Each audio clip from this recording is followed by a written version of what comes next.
আসসালামু আলাইকুম, আশা করি সবাই ভালো আছেন। আজকের প্রতিদিনের মতো সকালবেলা ডিউটিতে বাইরে নাস্তা পানি কিনে আমরা দুজন অপেক্ষা করতেছিলাম। এর ভিতরে এই প্রথম গাড়ি ফুল হয়ে গেছে, চলে গেছে। আমি কই দ্বিতীয় গাড়ির জন্য অপেক্ষা করে লাভ নাই, নাস্তাটা দাও, আমি লইয়ে চলে যাই গাড়িতে করে। আর তুমি যদি পারো আমার লগে আও, কয়ে না ঠান্ডার ভিতরে আমি এখন যাইতে পারবো না, আমি সেকেন্ড গাড়িতেই এমন আস্তে আস্তে। আজকের তো মাশাল্লাহ প্রচুর পরিমাণে ঠান্ডা পড়ছে, প্রায় 60টার উপরে বাজে গেছে, এখন পর্যন্ত সূর্যই বাইরে নাই, এখনো দেখি চারিপাশে কুয়াশা। যাই হোক, নাস্তা পানি লইয়ে বইয়ে বইয়ে অপেক্ষা করতেছিলাম যেন কোন সময় আইবে, আইলে দুইজনে বইয়ে একলাগে নাস্তা পানি খামু। এরপর আমি বইয়ে বইয়ে অপেক্ষা করতেছিলাম, আর 10-15 মিনিট পরে দেখি আই পড়ছে, আর দুইজনে মিললে নাস্তা পানি খাইয়ে চলে গেলাম অফিসে চাবি আনার লইয়া। চাবি লইয়ে প্রথমে যে জায়গায় আজ দিয়ে গোসল করে এটার দরজা খুললাম, খুললে দেখি এই জায়গায় তো কোনো সমস্যা হয় না, সবকিছু ঠিকঠাকই আছে। এবার ডাক্তার রুম খুললাম, খুললে দেখি এই জায়গায় সবকিছু ঠিকঠাক আছে। মূলত 2 দিন তোমার কোনো প্র্যাকটিস হইতেছে না, এই জন্য কোনো কাজ কাম নাই তেমন একটা। আগে যে ক্লিন করে রাখছি এই রুমেরই সবকিছু ঠিকঠাক আছে। যাই হোক, ডাক্তার রুম খুলে দেয়, ভিতরে ব্রিফ কেস টেস্ট তো সবকিছু দেখা যায়, তার মানে এরা খেলা শেষ করে বাহির দিয়ে আইসি। ক্লিনের আজ কোনো কাজ কাম নাই, খালি সবকিছু সুন্দর করে চেক করতে হইবে। আর এদিকে চেঞ্জিং রুমে আইয়ে দেখেছেন এই জায়গায় টিস্যু শেষ হয়ে গেছে। টিস্যু আসলে শেষ হয় নাই, রোলের টিস্যু তো গোড়ায় দিয়ে সেরার কারণে বোঝা যেন শেষ হয়ে গেছে। আমি খুললে আবার নতুন করে চেক করে টিস্যুটা আবার বাইর করে দিলাম। যাই হোক, এরপর আইলাম প্লেয়ার রুমে, আই দিয়েছেন এই জায়গায় কেউ মন খায় বইয়ে খাজুর খাইছে অনেকগুলো, যার খাজুরের বিচিগুলো এনে ফালাইতে গেছে। প্লেয়াররা তো কেউ আয় নাই, অন্য কিটা আইসে বুঝলাম না।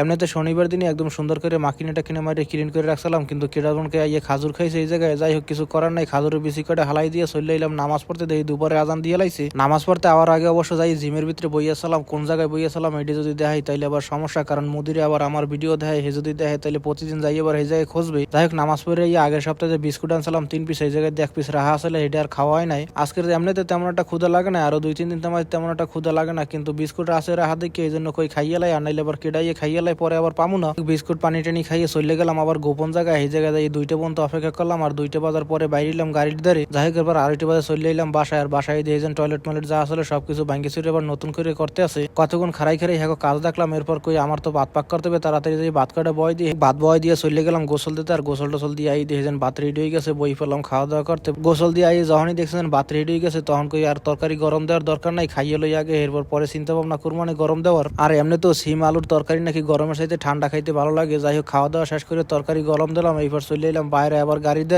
ধারে যখন আসি তখন বাজে 4:50 মাত্র। আর তখনই দিয়েছেন চারিদিকে একদম অন্ধকার হয়ে গেছে, বুঝে যেন রাত্রি হয়ে গেছে। আর গাড়ি দ্বারা আসে এই জন্য গাড়ির চেইন লুজ হয়ে গেছে। লং ড্রাইভ করে আওয়ার পরে যেতে এখন পর্যন্ত একবারও গাড়িটার সার্ভিস করাইলাম না, চেইন একদম লুজ হয়ে গড় করে। যাই হোক, গাড়ি ঠিক করে বাসায় যখন ভিডিও চেক করতেছিলাম তখন দেখেন গাড়িতে ওঠেই নাই, খালি অন্ধকারই উঠছে।